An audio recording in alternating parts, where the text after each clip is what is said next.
Hey guys, I'm Kyle. I'm a senior financial analyst, and let me tell you, I used to hate date formulas, and that's because I was so bad at using them. Well, today I'm going to take you through all the date formulas that I believe are valuable based on my experience. Of course, feel free to skip around based on your knowledge, and I'll see you in Excel. The first formula on the list is today. Today function returns today's date. So I can put equals today, open and close parentheses, and it gives us the date of today.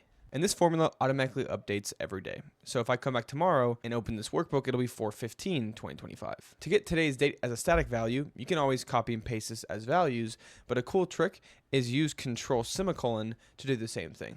Now this function can be helpful in financial analysis when you want to calculate how many days something is overdue.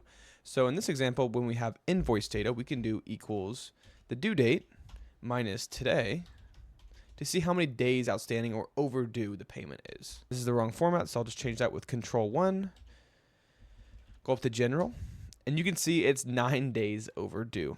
I'll just copy this down by using control D. Now the next formula is called text. It converts dates into the text format of your choosing. So to give you an example, let's do equals text. The value is the date, comma, and then we want to tell Excel how to format this text. So if I want to give it the name of today's month, the month of the day we're in right now, we'll go ahead and do parentheses and 4 M's. That should give us the month of today. And it's right, it's April. I also included this to help, but you can use all of these and even more to customize how you want to show or format a date. Now, yes, you have to include the apostrophes or the formula won't take.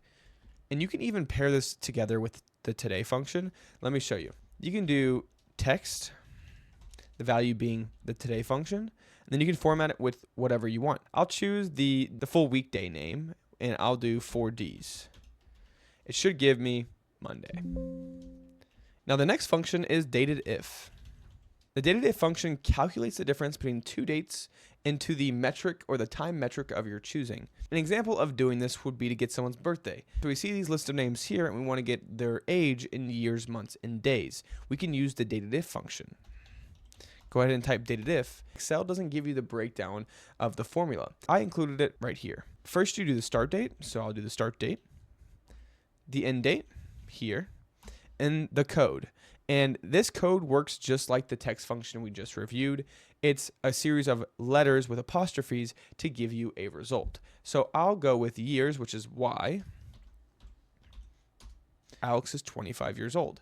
I'll open this right here so you can see some other common codes that we use with the DATEDIF function. Now we'll copy this down with control D, and we can do this with months and days. So I'll do that real quick.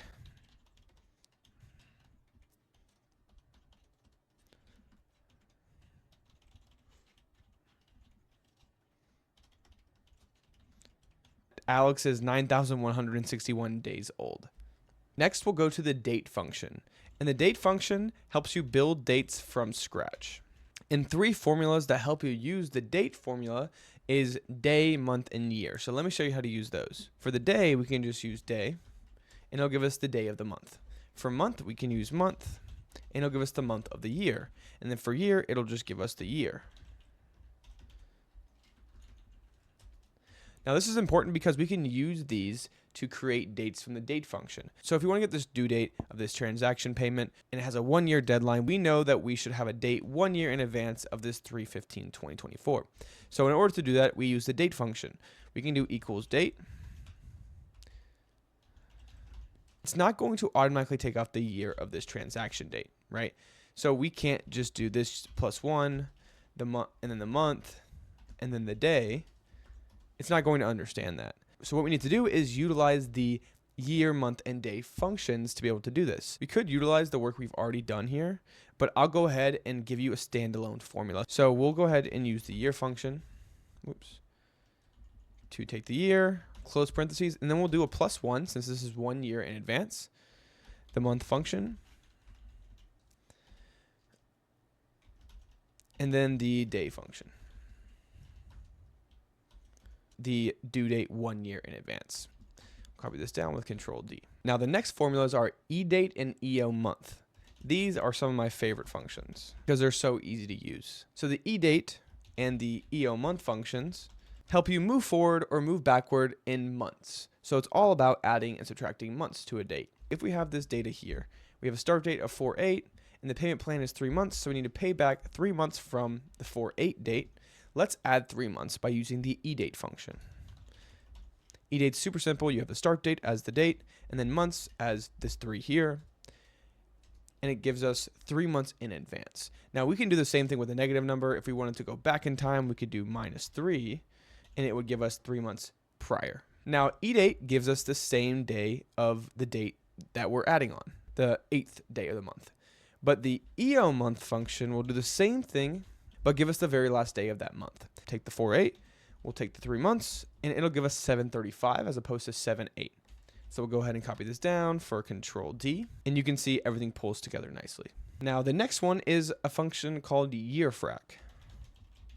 And YEARFRAC is all about finding the difference between two dates in years down to the decimal place. So for example, if we have a loan that's $10,000 and the start date was last year, let's say 7/31/2024.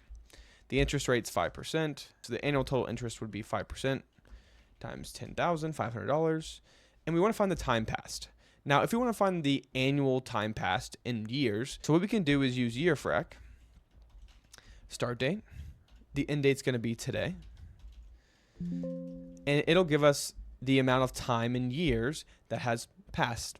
We're simplifying this down a lot. We could just take how many years has passed times the annual total interest, and that will give us our interest due today if we were to pay off our loan right now.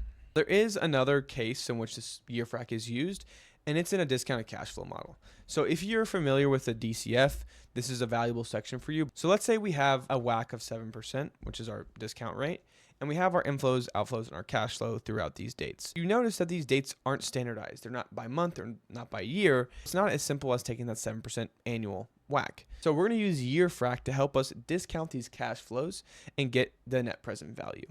Now you're probably thinking, can't you just use XMPV? And the answer is yes, that's the most simple form here. But I want to show you more about how YEARFRAC functions so that you have the most knowledge in your Excel toolbox. I'll go ahead and use the XMPV function here just to get this out of the way. The rate's going to be the 7%. The values are going to be this cash flow. And the dates are going to be the dates that they occur. Let's go ahead and find this the more manual way by using YEARFRAC. YEARFRAC. Start date. End date. I didn't mention this part earlier, but it's worth noting here that there is another consideration here in the YEARFRAC function called basis. And basis just helps you tell Excel how it wants to take into account time. And so the default is a 30-day month, 360-day year time frame. In this case, since we want to be a little more exact, we're going to use 1 for actual days in a month and actual days in a year to be a little bit more detailed. We'll go ahead and nail this down. Copy over with Control R. Now to discount it, what we're going to do is do discounted cash flow. We'll do equals the cash flow. We'll do parentheses around that actually. Equals the cash flow divided by 1 plus the rate. Lock that down to the power of amount of time that has passed. And that's going to be the 0.315 of a year since our WACC is an annual basis. Fix that real quick. Let's just make sure this pulled in correctly. So if we sum this up, it should equal our XMPV. So I'll do Alt equals sum, and exactly, they match perfectly. So let's double check here. Awesome. Next formula is something I don't use as commonly, but I've seen it once or twice, and it's called network days. Now, network days just helps you calculate the number of work days between two dates. So it counts the weekdays and not the weekends. Equals network days. The start date is here, the end date here. Let's not input any special holidays. And there's 58 work days between these two dates.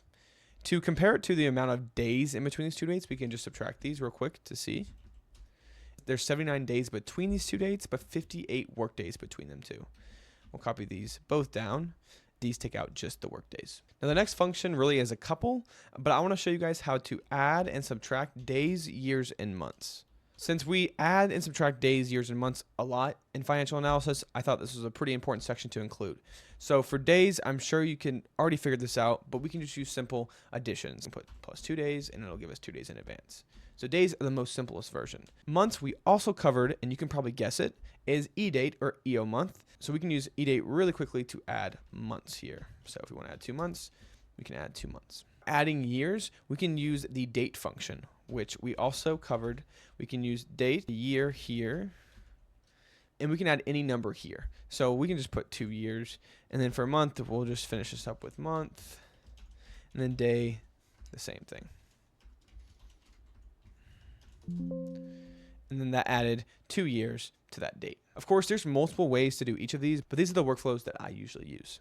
And the last thing is making months into the 4 quarters of the year. So in financial analysis, you convert months into quarters pretty commonly, especially if you work in FP&A. So let's go ahead and let me show you a good way to do that. So first off, we're going to use the function month to extract the month of the date.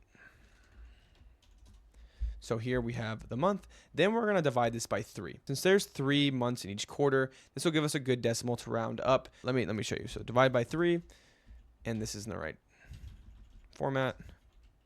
And then we get 0.3. So now we want to round this up to 1 to label it Q1. So we'll use the round up function. Round up.